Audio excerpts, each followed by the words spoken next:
Hello everyone, कैसे हैं आप सभी लोग? ठीक हैं। चलिए आज हम एक खास एग्ज़ाम पेपर के बारे में आपसे चर्चा करने वाले हैं जिसका नाम है एस्टेट।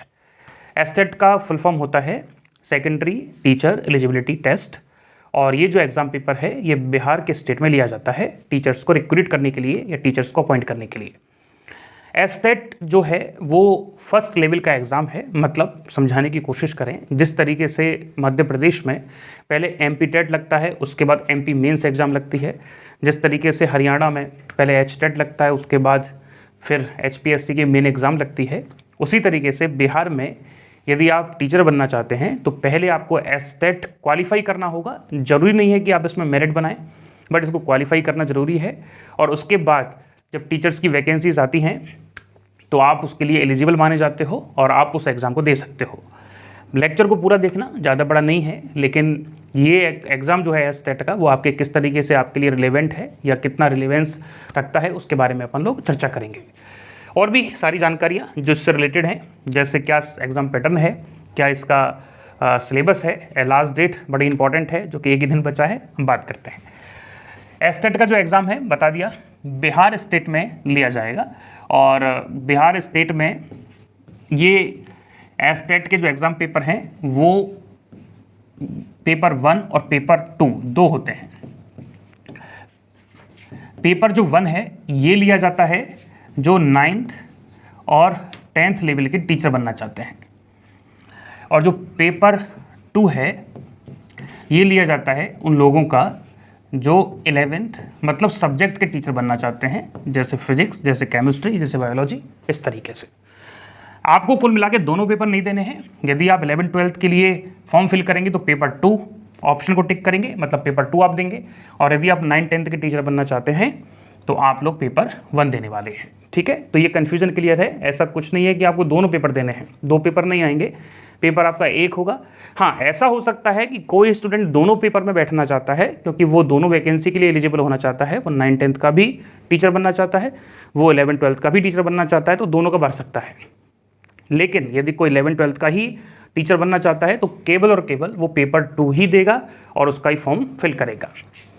इस एग्ज़ाम की जो फॉर्म फिल करने की डेट थी वो 9 अगस्त थी और लास्ट डेट है इसकी 23 अगस्त। आप कहेंगे कि सर ये जो डेट है 23 अगस्त, इस पे हमको फॉर्म फिल करना तो है, लेकिन क्या डॉक्यूमेंट रिक्वायर हैं, क्या क्या आपको एसेंशियल जो एलिजिबिलिटी हैं वो इसके लिए चाहिए, क्वालिफिकेशंस चाहिए। तो यदि आप फॉर्म फिल करना चाहते हो तो आपको पेपर 2 देने के लिए हम बात कर रहे हैं। देखो, हमारा जो इंस्टीट्यूट है वो पीजीटी टीचर्स बनाने के लिए है, 11th-12th के टीचर बनाने के लिए है, या फिजिक्स सब्जेक्ट का टीचर बनाने के लिए है। तो पेपर 2 में आपको फॉर्म फिल करने के लिए एक तो पोस्ट ग्रेजुएशन मतलब एमएससी और एक बीएड होना कंपलसरी है। यदि ये दोनों डिग्री आपके पास हैं तो आप एलिजिबल हैं, लेकिन मिनिमम 50% होना चाहिए फॉर्म फिल करने के लिए, अदर कैटेगरी के लिए कोई बेनिफिट होगा। आप इस एग्ज़ाम पेपर को फॉर्म फिल कर सकते हैं, लेकिन 23 अगस्त लास्ट डेट है। आप ज़रूर इस फॉर्म को फिल करें। फ़ायदा क्या होगा? फ़ायदा ये होगा कि इस पेपर 2 में आपके 150 क्वेश्चंस एग्ज़ाम पेपर में पूछे जाएंगे, और 150 क्वेश्चन जो हैं वो हर एक क्वेश्चन 1 नंबर का होगा, तो ये टोटल 150 मार्क्स का होने वाला है।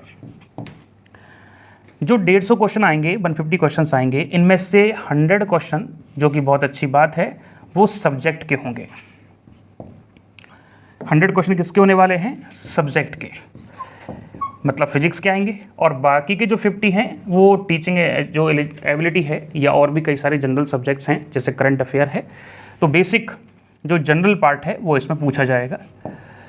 यदि हम देखें तो इस एग्ज़ाम पेपर में नो नेगेटिव मार्किंग है, मतलब आपकी कोई भी नेगेटिव मार्किंग नहीं की जाएगी। तो आप इसमें और थोड़े से सहज हो जाते हैं और थोड़े से अच्छे से एग्ज़ाम पेपर दे सकते हैं, क्योंकि एक डर खत्म हो जाता है कि क्वालिफाई भी कर पाएंगे कि नहीं कर पाएंगे। बिहार स्टेट ने कोशिश की है कि मैक्सिमम स्टूडेंट क्वालिफाई करें, इसलिए एक क्राइटेरिया रखा है। इस एग्ज़ाम में आप टॉप करो ये ज़रूरी नहीं है, क्योंकि इससे मेरिट नहीं बनेगी। इससे एक सर्टिफिकेट आएगा क्वालिफाई होने के बाद, जो आपका लाइफ टाइम वैलिड रहेगा। सर्टिफिकेट कब मिलेगा? जब आप इस 150 मार्क्स के एग्ज़ाम पेपर में, चाहे वो पेपर 1 है चाहे वो पेपर 2 है, उसमें से यदि आप जनरल कैटेगरी के स्टूडेंट हैं, यदि आप अनरिजर्व कैटेगरी के स्टूडेंट हैं, तो आपको मिनिमम जो मार्क्स हैं वो 50% लाने होंगे, मतलब 75 जो मार्क्स हैं वो आपको इसमें लाना कंपलसरी है। आधे नंबर लाने हैं, बहुत बड़ा इशू नहीं है, बहुत बड़ा मसला नहीं है। यदि हम अदर कैटेगरीज की बात करें तो एससी कैटेगरी के लिए शायद 45% है, एसटी कैटेगरी के लिए शायद 40% है, और जो सभी महिला वर्ग है, मतलब गर्ल्स जो हैं, उनके लिए 40% का क्राइटेरिया है। तो ये बहुत मिनिमम क्राइटेरिया है, इसको आसानी से पार किया जा सकता है, कोई बड़ा इशू इसमें है नहीं, कोई बड़ी प्रॉब्लम इसमें है नहीं। तो एस्टेट का जो फॉर्म है वो आप सभी स्टूडेंट्स फिल करें, सभी स्टूडेंट फॉर्म फिल करेंगे। हालांकि फॉर्म जब फिल करोगे तो थोड़ा सा तकलीफ बन रहा है उसमें, मतलब फॉर्म जो है वो थोड़ा सा टाइम के साथ भरने में आ रहा है, थोड़ा टाइम ले रहा है वो फॉर्म। डॉक्यूमेंट आपको 10th 12th और ग्रेजुएशन, पोस्ट ग्रेजुएशन, बीएड का अपलोड करना है।